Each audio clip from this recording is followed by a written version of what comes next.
Bonjour à toutes et à tous et bienvenue au Fouquet's à Paris dans votre émission Les entreprises à succès et bienvenue à vous Lionel Barnéo-Rousset. Merci. Je suis très heureuse de vous recevoir aujourd'hui puisque grâce à votre société Green & Safe, créer des additifs pour le carburant tout en pensant écologie et économie est devenu enfin possible, c'est bien ça? Tout à fait, c'est une solution rapide et efficace de faire un geste pour l'environnement et pour l'économie des consommateurs. Eh bien on va en parler plus en détail, vous me suivez, on va s'asseoir? C'est parti. Allez c'est parti.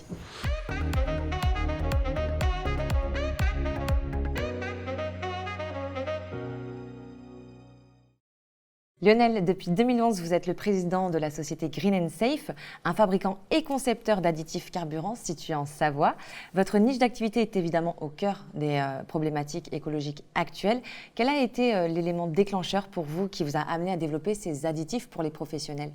Alors déjà, c'est un petit peu par mon passé en tant que distributeur de carburant, où j'ai rencontré à la fin des années 2010 des problématiques liées à la technologie des matériels qui ont beaucoup évolué, justement pour moins polluer.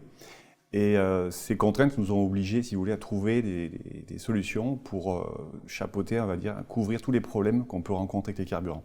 D'accord. Au départ, c'était plus une recherche, si vous voulez, de résolution de problèmes techniques.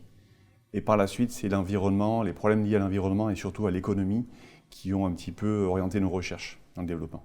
Les deux sont de plus en plus liés, j'ai l'impression, écologie et économie. Plus que jamais, il y a 12 ans en arrière, ça faisait sourire un petit peu nos clients ou éventuellement, on travaillait avec beaucoup de distributeurs de carburant justement, avec nos additifs.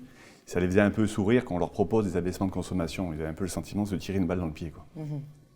Et justement, on peut le constater, les additifs sont aujourd'hui un marché assez controversé, on peut le dire, mensonger parfois, avec des promesses d'efficacité qui sont pour la plupart pas tenues. Comment est-ce que vous vous positionnez face à cette concurrence et quels sont pour vous vos résultats les plus probants chez Green & Safe? Alors c'est vrai qu'encore une fois, en tant que distributeur, ancien distributeur de carburant, j'ai été justement un petit peu confronté à ça, à des attentes sur ces produits qui ne répondaient pas favorablement à ce qu'on attendait.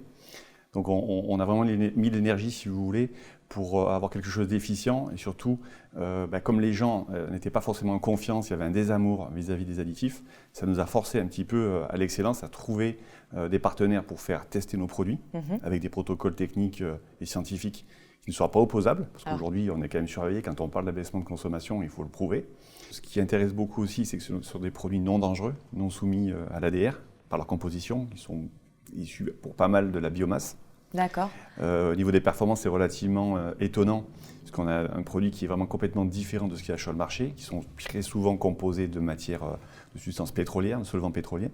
On a été testé par l'UTAC, l'Union technique des automobiles et cycles, qui est le seul organisme technique reconnu par l'État français, qui a réalisé un protocole. Et en fait, plus on a un matériel énergivore, plus l'additif va être efficient.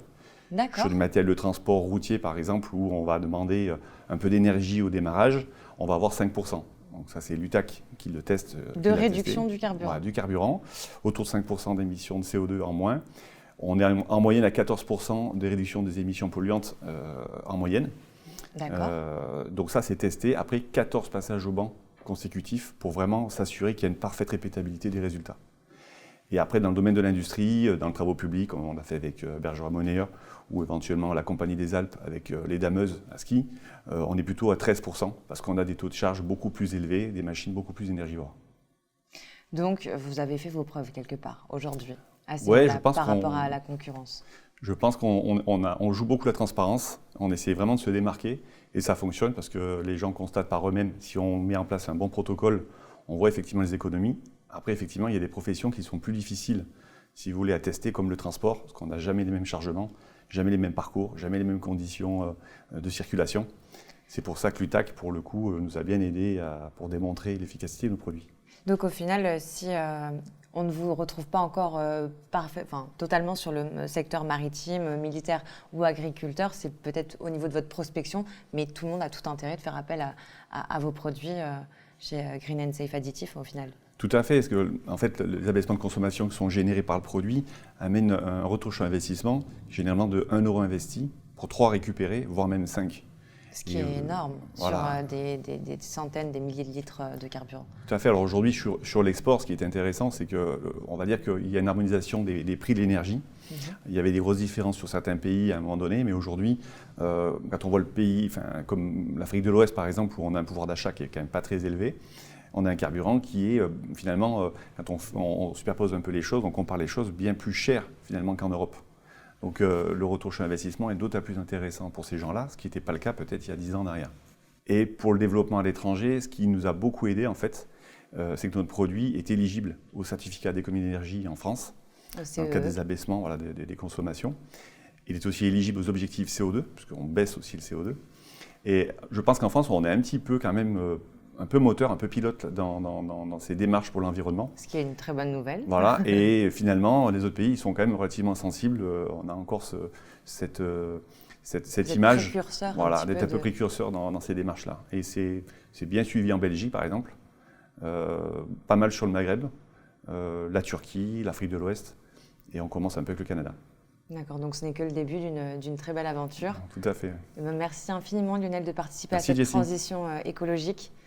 J'espère que vous continuerez, que vos produits se vendront de plus en plus à l'international. C'est très important. Merci beaucoup. Merci beaucoup.